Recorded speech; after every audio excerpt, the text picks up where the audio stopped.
ফতুল্লা থানার গাবতলী এলাকায় কোলের শিশুকে কেড়ে নিয়ে 18 বছর বয়সী এক গৃহবধূকে গণধর্ষণ করেছে স্থানীয় সন্ত্রাসীরা। ধর্ষণের ভিডিও ধারণ করে গোটা রমজান মাস জুড়ে গৃহবধূকে ব্ল্যাকমেইল করে বারবার গণধর্ষণ করেছে। সর্বশেষ গত 9 এপ্রিল পুনরায় ধর্ষণে অসুস্থ হয়ে পড়া এই নারী তার স্বামীকে সবকিছু জানালে প্রকাশ্যে আসে ঘটনা। ধর্ষিতার স্বামী পেশায় লেগুনা ড্রাইভার। তিনি জানিয়েছেন, বেশ কিছুদিন ধরে গাবতলী এলাকায় একটি বাসা ভাড়া নিয়ে বসবাস করে আসছেন।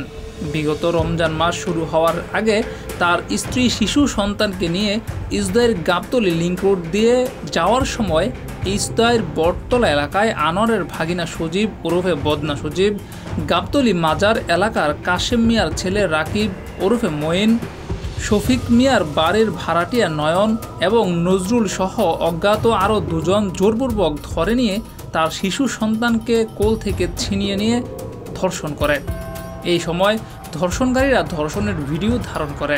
এ সময় অপর এক নিরীহ ব্যক্তিকে ধরে এনে ব্ল্যাকমেইল করে ওই ব্যক্তির কাছ থেকে নগদ 35,000 টাকা রেখে দেয় এবং বলে, যদি ওই ব্যক্তি এই ঘটনা কাউকে জানায় তাহলে এই মেয়ের সাথে অবৈধ সম্পর্ক আছে বলে ফাঁসিয়ে দেওয়া হবে।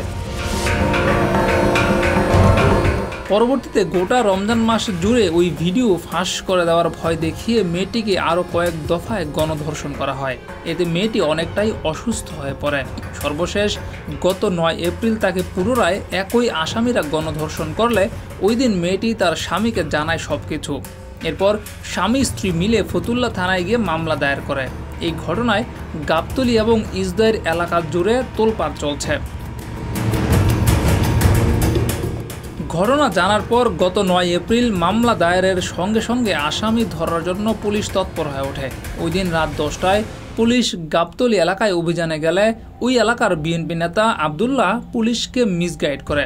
মামলায় পরিষ্কারভাবে কাশেমের পুত্র রাকিব হাসান মাইনের নাম লেখা থাকলেও আবদুল্লাহ পুলিশকে অবসরপ্রাপ্ত এক স্কুল শিক্ষক হেলাল উদ্দিন গাজীর বাড়িতে নিয়ে যান, কারণ হেলাল মাস্টারের ছেলের নামও রাকিবুল ইসলাম। এ সময় আবদুল্লাহর সহায়তায় পুলিশ গিয়ে হেলাল মাস্টারের পরিবারকে টানা 2 ঘন্টা হেনস্থা করে বলে জানান হেলাল মাস্টার।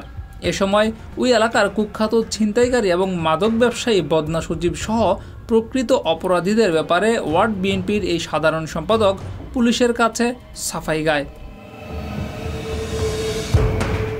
এদিকে পুলিশ আসার ঘটনা জানতে পেরে প্রকৃত অপরাধীরা এলাকা ছেড়ে পালিয়ে যায়। জানা যায়, এই অপরাধীদের নানান অপকর্ম করার জন্য স্থানীয় বিএনপি নেতা অধ্যাপক মনির এবং এই আবদুল্লাহর শেল্টার নিয়ে থাকেন। আর এই বিষয়টি গোটা এলাকাবাসী জানে।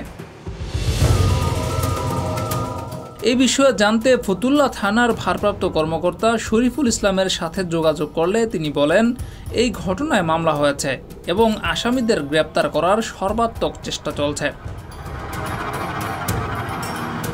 এদিকে গাবতলী এলাকাবাসীরা জানিয়েছে, বদনা সজীবের নেতৃত্বে এই সন্ত্রাসীরা ওই এলাকায় ত্রাস হিসেবে পরিচিত।